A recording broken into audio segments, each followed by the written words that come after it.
Olha só, quando mais de uma pessoa se junta para cometer um crime, como é que a lei decide a culpa de cada uma? É um baita dilema, né? E é exatamente isso que a gente vai desvendar hoje, mergulhando no concurso de agentes. Pensa nisso como um quebra-cabeça jurídico bem complexo que serve para definir a responsabilidade de cada um que participa de uma mesma infração penal. Ok, para a gente entender como tudo isso se encaixa, o nosso roteiro é o seguinte. A gente começa com o básico, o que é o concurso, depois a gente explora os tipos e as teorias que ajudam a diferenciar o papel de cada pessoa, daí vamos ver os requisitos para que ele exista, as formas de autoria e, lá no finalzinho, as regras mais complicadas, aquelas que definem o que é compartilhado entre todo mundo que está envolvido. Bora lá? Então, vamos lá. Começando pela base de tudo. O que exatamente a lei quer dizer quando fala em concurso de agentes? Bem, a definição é bem direta, na verdade. É a cooperação, sabe? A união de esforços de várias pessoas para cometer um mesmo ato ilícito. E, um detalhe. O Código Penal, hoje em dia, usa o termo concurso de pessoas, mas o conceito é exatamente o mesmo. E é aqui que o desafio começa de verdade. Pensa só. Se uma pessoa dirige o carro de fuga, outra arromba o cofre e uma terceira fica de vigia, será que todas elas cometeram o mesmíssimo crime, com a mesma gravidade? É exatamente isso que a gente precisa entender. Certo! Vamos então para a primeira distinção que é super importante. Ela separa os crimes pela própria natureza da participação. Vamos ver como isso funciona. Então, de um lado, a gente tem o que se chama de concurso necessário. Aqui, o próprio crime, por definição, exige mais de uma pessoa. Um exemplo clássico é a associação criminosa, lá do artigo 288. Afinal, não dá para se associar sozinho, certo? Do outro lado, tem o concurso eventual, que, aliás, é o mais comum de acontecer. Um homicídio, por exemplo, geralmente é cometido por uma pessoa só, mas é totalmente possível que várias pessoas colaborem para que ele aconteça.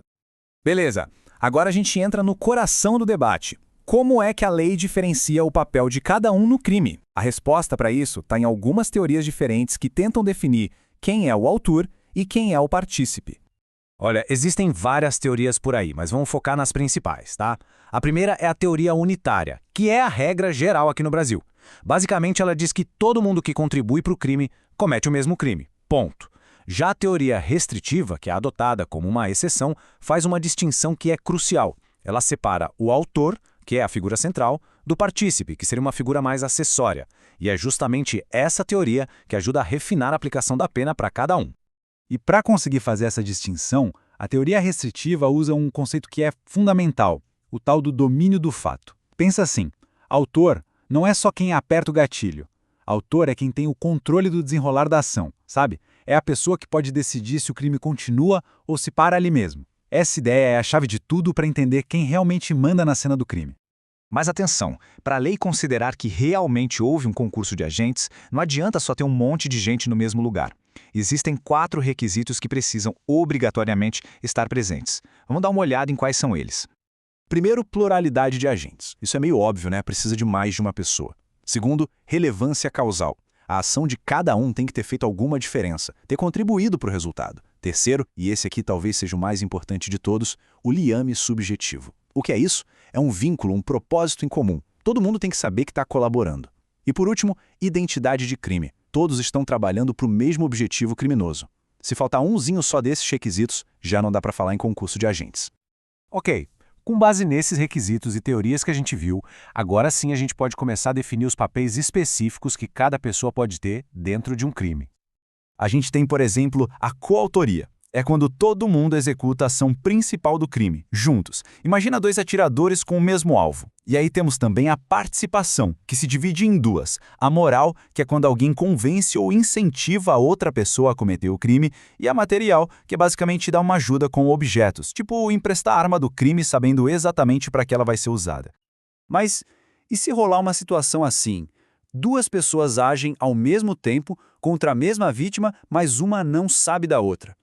Lembra daquele requisito do liame subjetivo que a gente falou? Pois é, se ele não existe, a história muda completamente. Isso é exatamente o que os especialistas chamam de autoria colateral. Vamos imaginar um cenário. A e B, sem combinar nada, atiram em C na mesma hora. Aí a perícia vai lá e descobre que foi o tiro de A que matou C. Nesse caso, não existe concurso de pessoas. Por quê? porque faltou aquele vínculo psicológico, a combinação entre eles. O ponto crucial aqui é o seguinte: A vai responder por homicídio consumado e B por tentativa de homicídio. Cada um responde por si, pelo resultado da sua própria ação. A responsabilidade, nesse caso, não é compartilhada de jeito nenhum. Tem outra situação bem particular também, que é a autoria imediata. Aqui a gente tem uma pessoa, o chamado homem de trás, que usa outra pessoa como se fosse um instrumento. Alguém que não tem capacidade de entender o que está fazendo, sabe? Tipo uma criança ou alguém que foi forçado, coagido. O ponto-chave é que esse instrumento não age por vontade própria. É a vontade do autor imediato que manda em tudo. Por isso, é ele quem tem o domínio do fato e, no fim das contas, responde sozinho pelo crime. Bom, agora a gente vai para a parte final, que é um pouquinho mais técnica, tá? São as regras que definem quais circunstâncias de um crime passam de uma pessoa para outra, ou seja, se comunicam entre os participantes.